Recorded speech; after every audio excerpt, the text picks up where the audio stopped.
Welcome to CEO Interviews, a production of Agoracom, in which we take the time to speak with small cap executives to find out what's going on at their companies.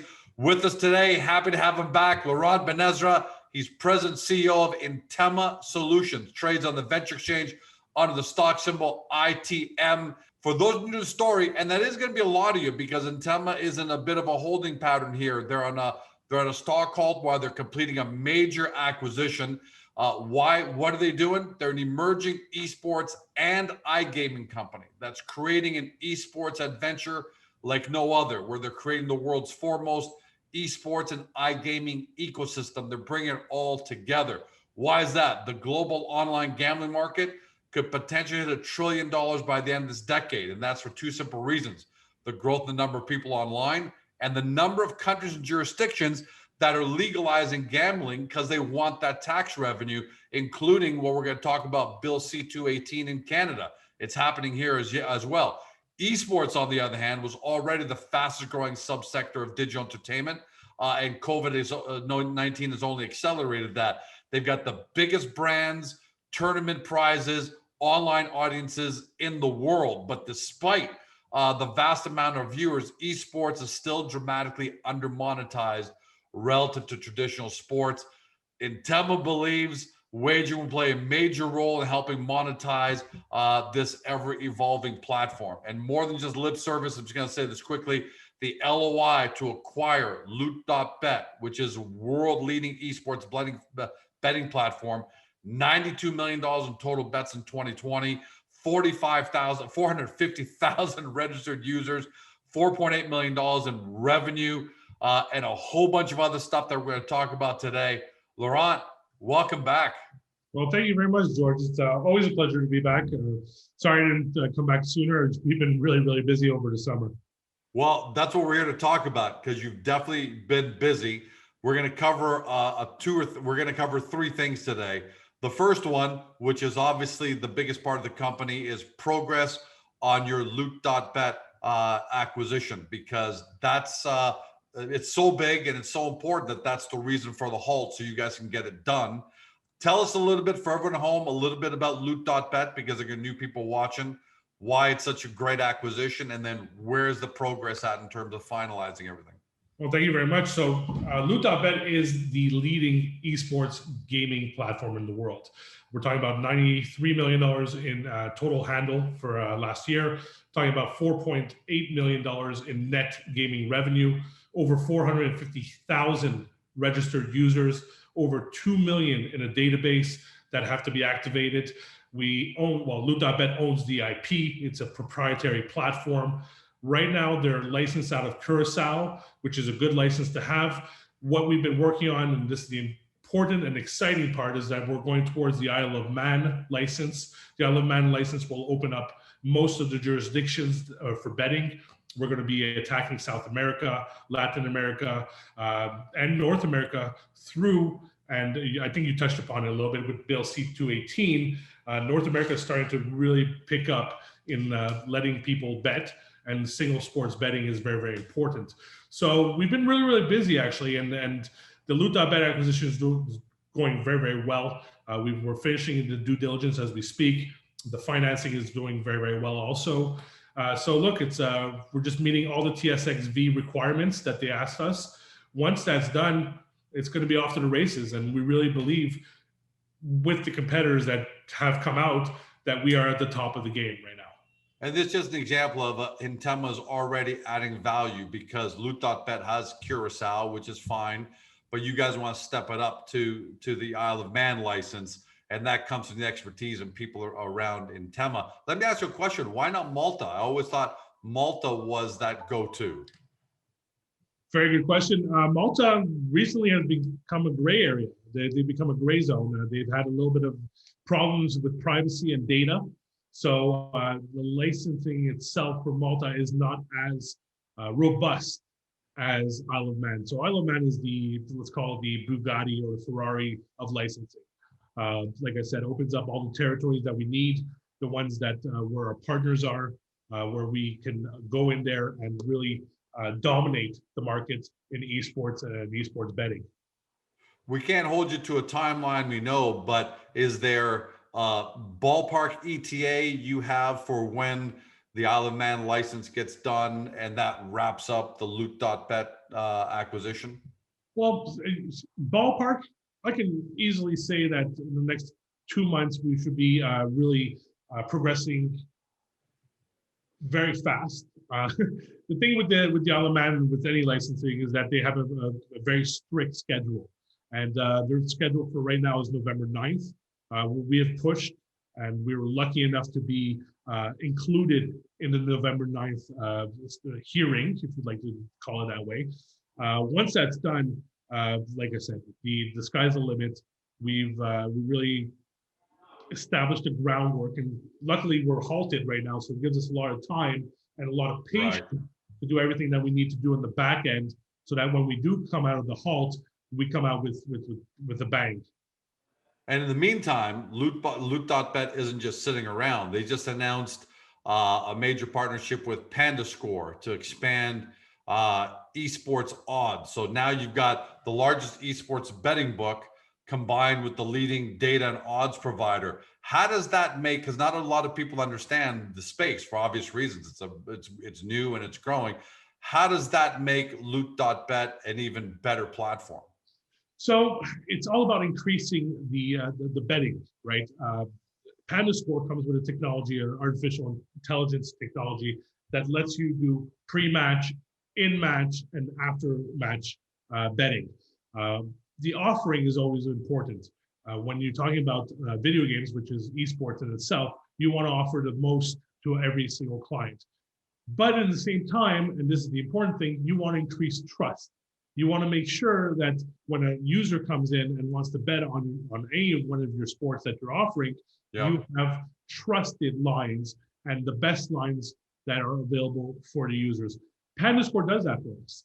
And it's a massive news for obviously the obvious reason of increasing our revenue, but at the same time, it increases our attraction and retention of all of our users. Yeah, if I'm a new esports bettor and I'm looking for a platform, this just makes Loot.bet, I'm assuming, much more attractive to me because PandaScore's data and odds are so fast, so up to date, and so relevant that I'm more likely to say, okay, that's where I'm going to get the best possible data to make the best decision I can. 100%, that's exactly it. We welcome the news of PandaScore. They're going to be great partners for the years to come.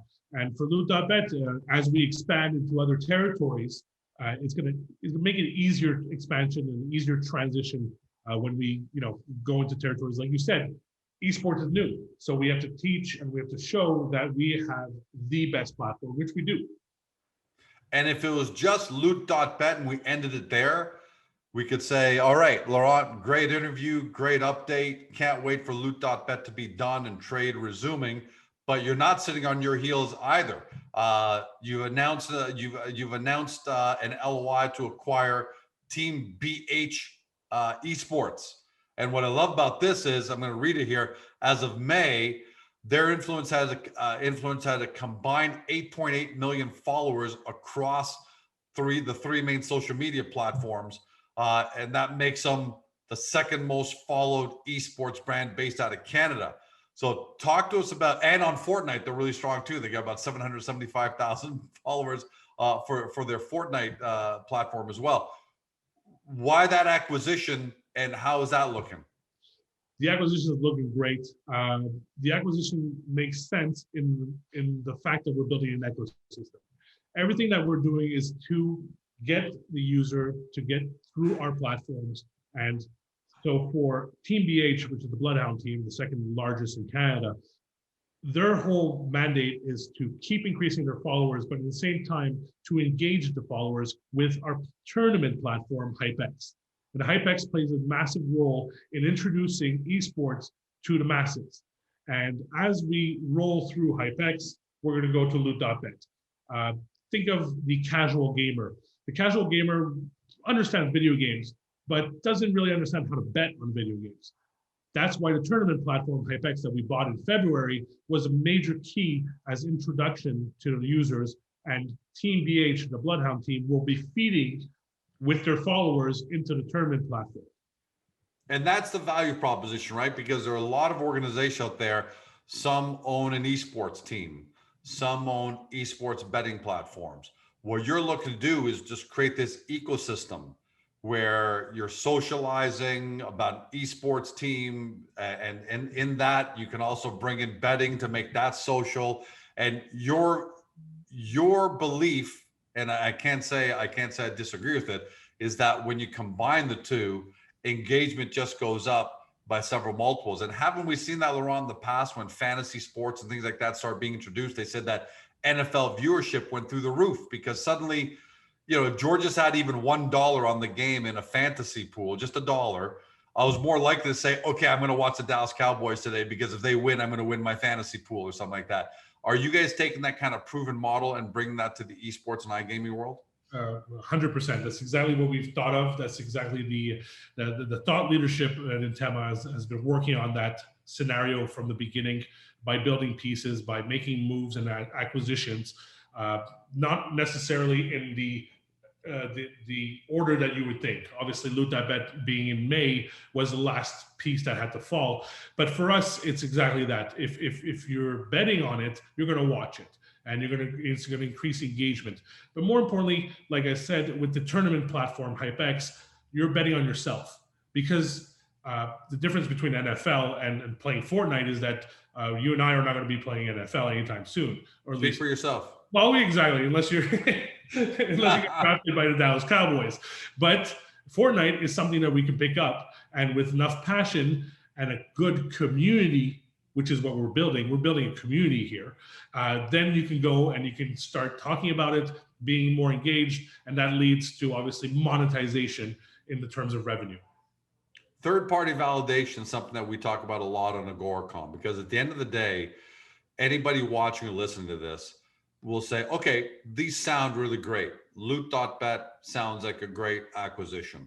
And so does Team BH Esports and so on and so forth. But, I don't really know the industry well enough to know, is Laurent and his team got the right strategy? I don't know. How do I analyze that? So third-party validation is important. And you announced the appointment of Art Manteros, who's a sports gaming Hall of Famer, to your board of directors. Does that give further validation to a investment world? We've been telling you about what our model is, and we think it's a winning model. And now you have the likes of Art Manteros, sports gaming, Hall of Famer, who's joining our board. The validation was something that's extremely important in our domain. Trust has to be built, and for you to build that trust, you have to have the right people around you, and those people have to guide you. Art Manteros, we're so lucky to have him on our board. He is a online sportsbook legend. He's been in gaming for the past almost 40 years, has worked in Las Vegas for the past 25 years at Stations Casino. We're so happy to have him. But more importantly, we're learning from him. We're going to learn how to make this the most trusted global esports brand in the world. And that's why he's here. And by the way, so everyone at home knows, he recently retired from Station Casinos after 20 years of the company, and wasn't just there. He was also prior to Station Casinos. By the way, Station Casinos, for everyone who's been to Vegas, is like one of the strongest local brands, over billions in revenue, more than 10,000 employees. But before that, he spent 15 years with Las Vegas Hilton, and later with its parent company, which is now Caesars Entertainment. And while he's at Las Vegas Hilton, I want to read this. He was instrumental in designing and operating the Superbook, Las Vegas's first mega sports book, and launched the property's famous Super Contest. So he's really done some amazing things in the industry. Do you expect that he'll have influence and be able to look into his Rolodex in the near future and maybe even create potential partnerships? Is that something that could be possible? Because I'm assuming the old school casinos want to try and amalgamate or try and incorporate these kind of things a little bit into their current operations. George, that's exactly what we're expecting. The appointment is strategic and tactical at the same time. Armenteros comes with, like you said, a Rolodex, but a Rolodex is just more. He has more than a Rolodex. He has personal networking that he's worked with for over, like you said, 20 years, 25 years. That is going to bring a type of expansion that can only happen when you have those type of people working with you. We're very, very positive and bullish on what Art is going to bring to the table and what he has brought already. There's a lot of things going on in the works for an expansion into North America. And you're completely right. The traditional casinos are looking at esports, and they're going to look at the best platforms, either to white label them or to outright buy them. And once again, Loot.bet is the largest global esports platform right now. Let me mark that down because I want to turn that into a mini clip later. So I just timestamped it. That's why I looked over there.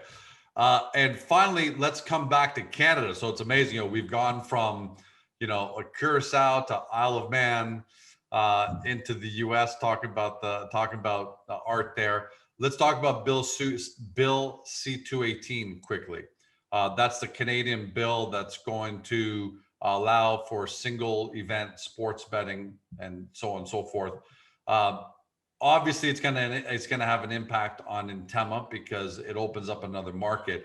How do you guys plan to take advantage of that? Because devil's advocate, you're gonna have Georgia's Casino.com coming in to try and get on top of that, and you're gonna have all sorts of people flying in.